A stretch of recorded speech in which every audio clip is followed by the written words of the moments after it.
J'en ai encore des frissons, le cœur serré, la gorge nouée. C'est un choc absolu, une claque magistrale dès les premières lignes. Que ce soit en livre audio ou en livre papier, cette œuvre prend aux tripes et ne lâche plus. Il s'agit des Impatientes de l'incroyable Jaidi Amadou Amal. C'est une plongée vertigineuse dans la lutte acharnée des femmes pour survivre au cœur d'un patriarcat impitoyable et des traditions étouffantes du Sahel. Le mot qui s'impose tout au long du récit, c'est suffocant. On suit les destins croisés de Ramla, Hindou et Safira, 3 femmes jetées en pâture dans la cage du mariage forcé. On est projeté directement le jour des noces, au milieu des recommandations glaçantes chuchotées aux futurs mariés par leur propre famille. Des épouses à qui l'on offre un prétendu paradis conjugal à la stricte condition de se soumettre à un enfer quotidien. Elles sont en jeu à chaque seconde, écrasées sous le poids d'un seul mot d'ordre, la patience. Ouais, la fameuse patience. C'est le cœur nucléaire de toute cette histoire.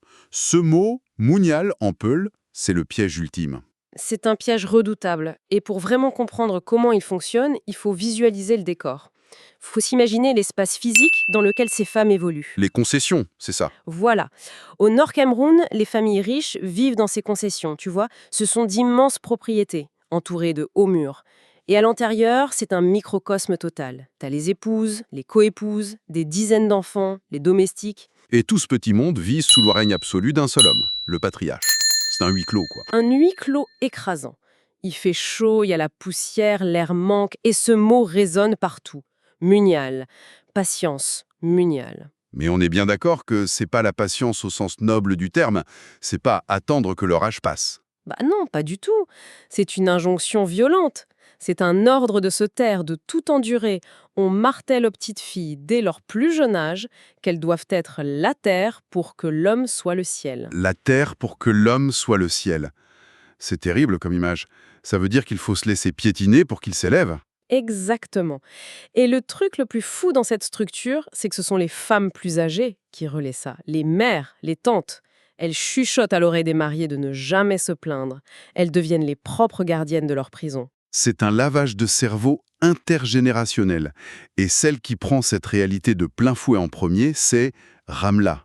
Son histoire, elle m'a brisé le cœur. Elle est l'incarnation même du potentiel gâché. Mais carrément, elle a 17 ans, elle est super brillante, elle vient d'avoir son bac, elle a un rêve tout simple, devenir pharmacienne. Et elle a le droit d'être amoureuse, en plus. Ouais, elle vit une belle histoire avec Aminou, un jeune gars de son âge. Ils font des projets, tout est lumineux pour elle.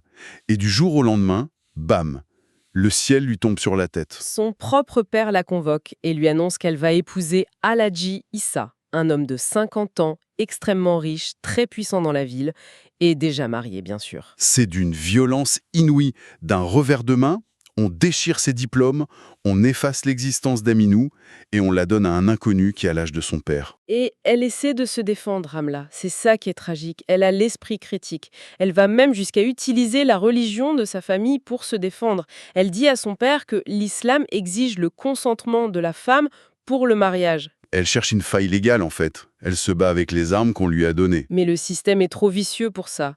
Le père ne rentre même pas dans un débat théologique. Il sort l'arme de destruction massive, le chantage affectif. Ouais, le coup de grâce, il la regarde et lui dit que s'il refuse, il répudie sa mère. C'est diabolique. Tu acceptes de gâcher ta vie ou ta mère se retrouve à la rue, déshonorée, sans un sou. La culpabilité est transférée sur la gamine de 17 ans. C'est un état psychologique parfait. On l'oblige à s'immoler pour sauver sa mère. Et pour bien verrouiller le tout, on lui assène une autre phrase toxique sur la religion. On lui dit que le paradis de la femme se trouve sous les pieds de son mari. On détourne le spirituel pour asseoir la domination masculine. C'est l'aliénation ultime. Et le pire, c'est que le livre ne te laisse même pas le temps de respirer. T'as la poitrine écrasée par le destin de Ramla, et boum, on enchaîne avec l'histoire d'Hindou. Sa demi-sœur. Elles ont le même âge. C'est ça. Mais le destin d'Hindou, c'est carrément une descente aux enfers dans les ténèbres les plus absolues. Elle, on la marie de force à Moubarak. Son propre cousin. Un homme qui est connu de tous pour être instable, un drogué, un alcoolique notoire. La description de Moubarak est terrifiante. Les yeux injectés de sang, l'haleine chargée d'alcool. Et la narration nous plonge directement dans l'horreur de la nuit de noces. Sans aucun filtre, C'est clinique, c'est brutal. Hindu subit des viols répétés, elle est frappée. C'est une boucherie dans la chambre conjugale. Et tu sais, ce qui m'a rendu fou pendant ma lecture, c'est ce qui se passe le lendemain matin. Le silence de la maison. Ouais, elle est brisée, en larmes, pleine de bleu. Et la famille de Moubarak, sa propre famille à lui, fait comme si de rien n'était. C'est là qu'on voit que la violence masculine est totalement décriminalisée dans cette société. Le concept de viol conjugal, c'est une impossibilité intellectuelle pour eux. Le mari a payé la dot, donc le corps de la femme lui appartient. Point final. Et les cris d'Hindu pendant la nuit et ne suscitent aucune empathie. Au contraire, les femmes de la concession disent que c'est une honte de crier. Bah oui, parce qu'elle manque de mounial, elle devrait souffrir en silence. Et quant à la sauvagerie animale de Moubarak, elle est carrément excusée. Les tantes disent que c'est une preuve de virilité, une ardeur amoureuse. C'est retourner le cerveau à un niveau industriel. On banalise la cruauté de l'homme et on criminalise la douleur de la femme. Tout à fait. L'entourage justifie l'injustifiable pour maintenir le système en place. Mais Hindu, elle craque. À un moment donné, c'est juste une question de survie primaire. Elle profite d'une nuit pour s'échapper. Elle court, elle rentre chez ses parents, le corps tuméfié. Elle espère bêtement trouver un refuge chez son père. Et la réaction du père est l'un des moments les plus glaçants du livre. Il prend un fouet. Son propre père.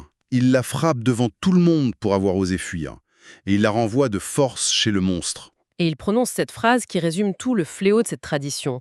Un Peul meurt comme un mouton en se taisant. J'ai dû poser le livre à ce moment-là. Je veux dire, comment un père peut faire ça à sa propre fille? Parce que dans cette logique patriarcale, l'honneur du clan est infiniment plus important que la vie d'une femme. S'il la laisse rester, il crée un précédent. Il montre aux autres femmes qu'il y a une échappatoire. Alors il doit être intraitable. Il accomplit son rôle de gardien de la prison. C'est affolant. Et l'exploration de cette prison ne s'arrête pas là. Il y a un troisième point de vue qui vient ajouter une couche de complexité hallucinante. Saphira. Ah, Saphira. C'est peut-être le personnage le plus fascinant psychologiquement parlant. C'est la première épouse d'Aladji Issa. Voilà, le riche notable qui épouse la jeune Ramla au début. Saphira, elle a 35 ans. Elle a passé 20 ans de sa vie à construire son petit royaume dans la concession. C'est la Dada Saré, la maîtresse de maison. Et d'un seul coup, elle voit débarquer cette adolescente de 17 ans comme coépouse. Une gamine belle, fraîche, instruite. On pourrait se dire, naïvement, que Saphira va ressentir de la pitié pour Ramla. Elle sait très bien que la petite a été sacrifiée. Mais l'empathie est impossible dans ce système. Saphira décide froidement, méthodiquement, de détruire Ramla. Elle devient le bourreau, c'est d'une tristesse absolue. Pourquoi elle fait ça fondamentalement? C'est l'instinct de survie poussé à la folie. La polygamie telle qu'elle est organisée là-bas, c'est la gestion mathématique de la rareté. Il y a un seul homme qui détient 100% de l'argent, 100% du pouvoir et de la sécurité. Donc, si Ramla devient la favorite, Saphira perd tout. Exactement. Elle perd son influence, elle craint que ses fils soient déshérités au profit des futurs enfants de Ramla. La jeune coépouse est une menace existentielle. Le patriarcat met les femmes dans une arène fermée à clé, jette un seul morceau de pain et les regarde s'entretuer. La mentalité de crabe, en fait. Si l'une essaie de s'en sortir, les autres l'attirent vers le bas. Et Saphira, elle perd toute rationalité. Elle sombre dans la paranoïa. Elle est prête à tout. La morale n'existe plus. Elle vole des milliers d'euros dans le coffre-fort de son propre mari pour aller consulter des marabouts hors de prix. Ouais. Elle achète des potions, des gris-gris. Elle tisse un réseau de mensonges pour isoler Ramla. Elle monte les autres femmes de la maison contre la petite. Elle pourrit son quotidien. Et c'est la victoire ultime du système patriarcal. Le mari n'a même pas besoin de surveiller ses épouses ou de les punir. La jalousie institutionnelle fait le travail à sa place. Saphira croit qu'elle se bat pour son propre pouvoir, mais en détruisant Ramla, elle ne fait que renforcer l'autorité d'Aladji Issa. Elle est l'engrenage le plus cruel d'une machine qui la broie elle-même. C'est tragique. Mais il y a une chose, je crois, qui donne à tout ce qu'on vient de raconter un point encore plus lourd. L'histoire vraie derrière le livre? C'est ça. On n'est pas dans un roman de pure fiction. L'autrice Jaili Amadou Amal, elle n'a pas juste imaginé ces horreurs. Elle a écrit ce livre avec sa propre chair. Elle est une survivante. Elle a été mariée de force exactement à 17 ans. Elle a connu la polygamie, les violences, l'étouffement des concessions. Ça change toute l'expérience de lecture. Quand tu sais ça, chaque description prend une saveur amère. La poussière, la chaleur, l'odeur du sang et des larmes. C'est du vécu. Et c'est ce qui explique le temps du livre. Elle ne tombe jamais dans le pathos ou le mélodrame. C'est factuel, c'est clinique. Elle dissèque la mécanique de l'oppression pour que tout le monde voit comment ça fonctionne à l'intérieur. La littérature utilisée comme une arme. Pas pour faire pleurer dans les chaumières, mais pour démonter le système pièce par pièce. Et son urgence absolue, c'est de protéger ses propres filles. C'est un acte de résistance intellectuelle. Elle brise le silence pour que les générations suivantes n'aient plus à subir ce fameux munial. Cette patience toxique. Et d'ailleurs, tu vois, cette mécanique de demander aux victimes d'être patientes, de ne pas faire de vagues, c'est quelque chose qui résonne au-delà du Sahel. Oh, complètement. Même dans nos sociétés modernes, occidentales, face aux injustices systémiques, on demande très souvent aux groupes marginalisés de faire preuve de patience, de ne pas bousculer la paix sociale. Le silence des victimes achète le confort de la majorité. C'est une réflexion super puissante. Et dans l'univers de ce livre, la pression du silence finit toujours par faire exploser la cocotte minute. On arrive vers la fin du récit et la tension est juste irrespirable. Les fils du destin se resserrent sur nos trois personnages. D'un côté, on a Ramla. De l'extérieur, on a l'impression qu'elle s'est soumise, qu'elle a intégré le munial.